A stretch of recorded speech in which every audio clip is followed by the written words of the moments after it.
Magandang araw po sa inyong lahat, lalo na po sa mga kabataang nanonood ngayon at sa mga magulang, mga OFW na patuloy na nagsasakripisyo para sa kanilang pamilya.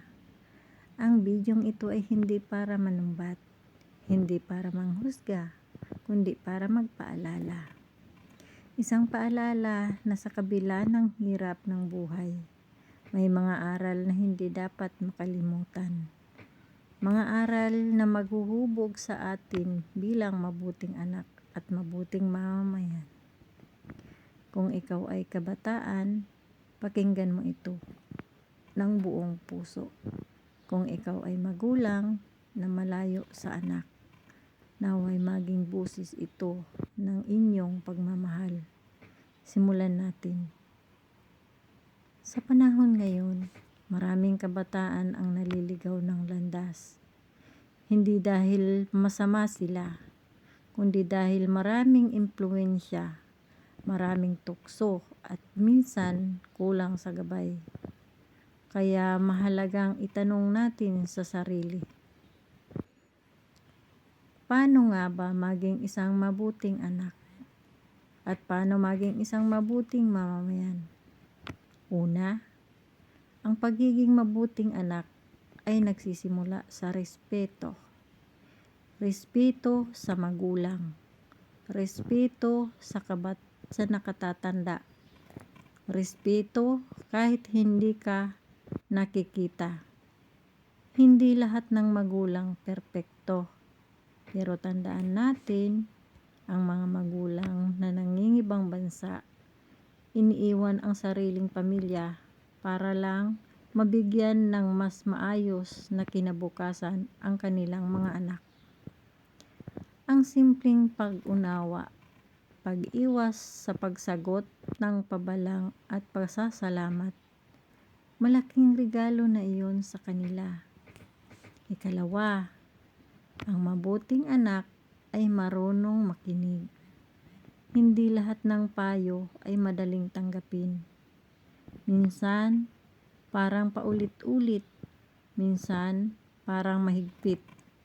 Pero ang payo ay galing sa karanasan. Mga naranasang ayaw na nilang maranasan ninyo. Hindi lahat ng bawal ay kaaway ng saya. Minsan, proteksyon lang.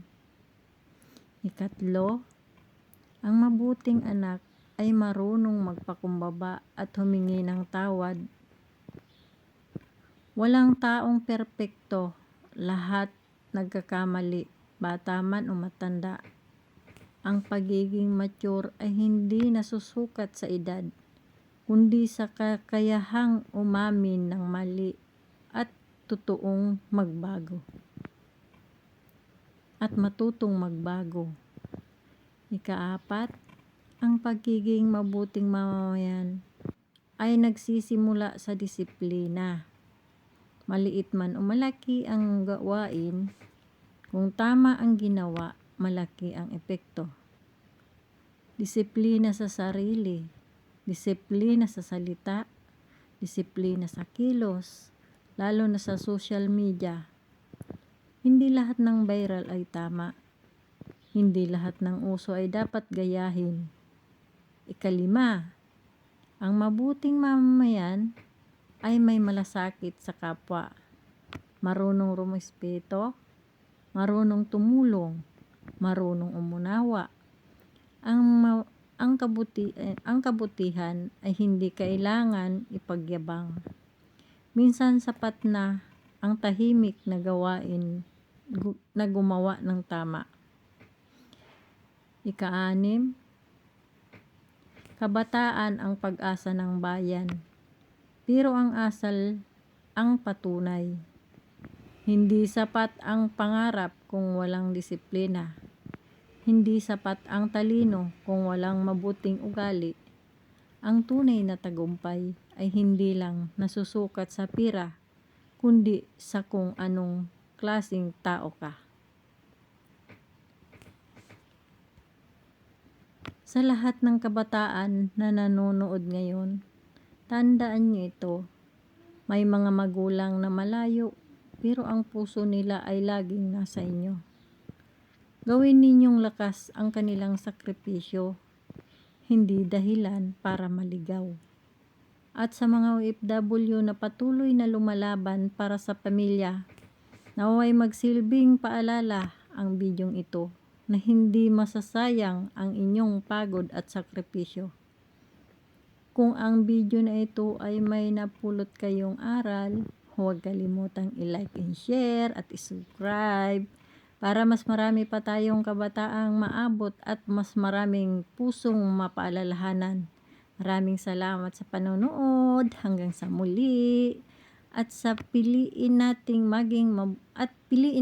maging mabuting anak at mabuting mamayan sa araw-araw. Yan lang po. Maraming salamat po. Thank you for watching. Bye-bye. Love you all. See you next time.